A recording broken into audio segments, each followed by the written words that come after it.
مفاجأة قوية لمتابعي قمر النايل سات، شاهد ظهور 3 قنوات جديدة بمحتوى ترفيهي متنوع وشامل. والأقوى من كل هذا، عودة قناة غابت لسنوات طويلة تعود اليوم للبث من جديد بمحتوى يجمع بين الترفيه والرياضة. خلونا نكشف التفاصيل وطريقة تنزيل هذه القنوات خطوة بخطوة مثل ما عودناكم كل مرة.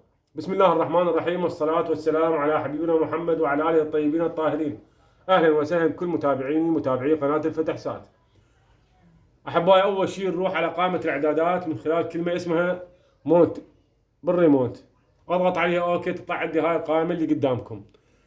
أنزل على الحقل الرابع، حقل الترددات، أضغط عليها أوكي، راح تطلع عندي هاي القائمة اللي قدامكم. أسفل القائمة 4 ألوان: أحمر حذف، أخضر إضافة، أصفر تعديل، أزرق بحث.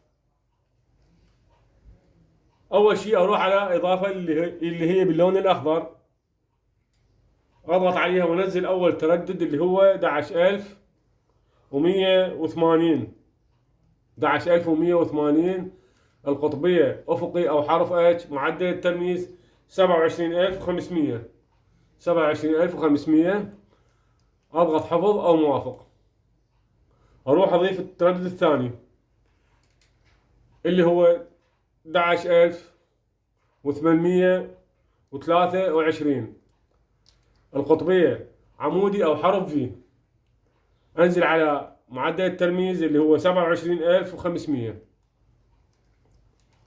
أضغط موافق أو حفظ وأضيف التردد الأخير، التردد الثالث، كذلك باللون الأخضر، وظيفة 11450 القطبية اتش أو حرف أفقي أو حرف اتش، معدل الترميز 27500.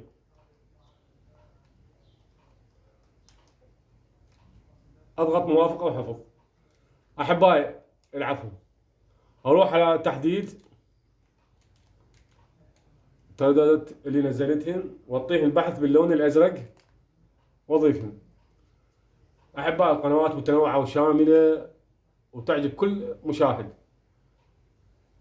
بس لازم عندك جهاز اتش دي. هسه أغلب القنوات إلا بنظام الاتش دي تشتغل. هسه انتظر وياكم البحث وراح نراويكم القنوات اللي نزلت. نروح على القنوات اللي نزلت. أحبائي، القنوات الثلاثة اللي قلت لكم عليها، أول قناة هاي، والثانية والثالثة، والقناة العادة هي هاي. ولهنا وصلنا وياكم نهاية الفيديو. إذا عجبكم الفيديو لا تنسون الإعجاب والاشتراك وتفعيل زر الجرس دعما للقناة وليصلكم كل ما هو جديد. أوقات سعيدة ودمتم بألف خير.